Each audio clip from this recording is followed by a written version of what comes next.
Work from home job ಅನ್ನ ಹೇಳಿ ಅಂತ ಸುಮಾರಷ್ಟು ಜನ ಕಮೆಂಟ್ ಮಾಡ್ತಾ ಇದ್ರಿ. ಸೊ ಈ ವರ್ಕ್ ಫ್ರಮ್ ಹೋಮ್ ಅನ್ನೋದು IT-BT ವರ್ಕ್ ಮಾಡ್ತಾರಲ್ಲ, ಆಫೀಸಲ್ಲಿ ಮಾಡಕ್ಕಾಗಲ್ಲ, ನಾವು ಮನೇಲಿ ಮಾಡ್ತೀವಲ್ಲ ಅಂತವ್ರಿಗೆ ಮಾತ್ರ. ಮನೇಲಿ ಕುತ್ಕೊಂಡು 2 ಅವರ್ ಮಾಡಿ 4,000 ಕೊಡ್ತೀವಿ, 20-25,000 ಅಂತ ಈ ರೀತಿಯಾದಂತಹ ಸ್ಕ್ಯಾಮ್ ಗಳಿಗೆ ನೀವೇ ದಾರಿ ಮಾಡ್ಕೊಟ್ಟಂಗೆ ಸ್ನೇಹಿತರೆ. ಅದರಲ್ಲೂ ಗರ್ಲ್ಸ್ ಏನ್ ಮಾಡ್ತಾರೆ, ಫೇಸ್ಬುಕ್ ಅಲ್ಲಿ ಆಗಿರ್ಬೋದು, ಇನ್ಸ್ಟಾ ಓಪನ್ ಮಾಡಿದ ತಕ್ಷಣ ಮಧ್ಯಭಾಗದಲ್ಲಾದ್ರೂ ಒಂದು ಆಡ್ ಬಂದೇ ಬರುತ್ತೆ, ವರ್ಕ್ ಫ್ರಮ್ ಹೋಮ್ ಮಾಡಿ ಹಣ ಗಳಿಸಿ ಅಂತ. ಅವ್ರು ಒಂಥರ ಏನೋ ಇನ್ಸ್ಪೈರ್ ಮಾಡ್ತಾರೆ ಆ ಮೆಸೇಜಸ್ ಗಳು. ಓಕೆ, ನಾವು ಮಾಡ್ಬೇಕು ಅಂತ ಆಸೆ ಇತ್ತಲ್ಲ, ಆಸೆನ ತೆಗ್ದಾಕಿ. ಯಾಕಂದ್ರೆ ಸುಮಾರಷ್ಟು ಇನ್ಸಿಡೆಂಟ್ ಬೆಳಕಿಗೆ ಬರ್ತಾ ಇದೆ, ಎಷ್ಟು ಹಣ ಕಳ್ಕೊಳ್ತಾ ಇದಾರೆ, ಲಕ್ಷ ಗಂಟ್ಲೆ ಹಣ ಕಳ್ಕೊಂತಾ ಇದಾರೆ. ಸೊ ಅದೇ ರೀತಿಯಾದಂತಹ ಒಂದು ಮೈಸೂರಿನಲ್ಲಿ 3 ಕೇಸ್ ದಾಖಲಾಗಿದೆ, ನ್ಯೂಸ್ ಪೇಪರ್ ಅಲ್ಲೂ ಕೂಡ ಬಂದಿರಬಹುದು, ನೀವು ನೋಡಿದೀರಾ ಅಂತಂದ್ರೆ. ಸೊ 1 ತಿಂಗಳು ಕೆಲಸ ಮಾಡ್ಕೊಂಡು 1 ತಿಂಗಳು ಪೇಮೆಂಟ್ ಕೂಡ ಕೊಟ್ಟಿ ಆ ಒಂದು ನಂಬಿಕೆ ಗಳಿಸ್ಕೊಂಡು 1 ಲಕ್ಷ ಇನ್ವೆಸ್ಟ್ ಮಾಡಿ 2 ಲಕ್ಷ 3 ಲಕ್ಷ ಆಗುತ್ತೆ ಅಂತ 9 ಲಕ್ಷ ಒಬ್ರು, 2 ಲಕ್ಷ ಒಬ್ರು, ಈ ತರ 3 ಜನ ಹಾಕೊಂಡು ಕೇಸ್ ದಾಖಲಾಗಿದೆ.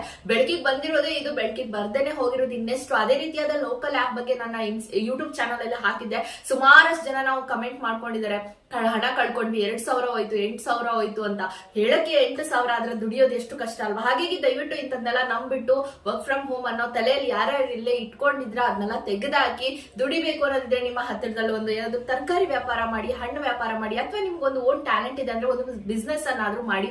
ದಯವಿಟ್ಟು ಇದು ಒಂದು ರಿಕ್ವೆಸ್ಟೆಡ್ ವಿಡಿಯೋ. ಯಾರಿಗೆಲ್ಲ ವರ್ಕ್ ಫ್ರಮ್ ಹೋಮ್ ತಲೆಯಲ್ಲಿ ಇರುತ್ತೋ ಅಂತವ್ರು ತೆಗೆದಾಕಿ ಹಣ ಕಳ್ಕೊಬೇಡಿ ಅಂತ ಹೇಳ್ತಾ ಇದ್ದೀನಿ. Thank you so much.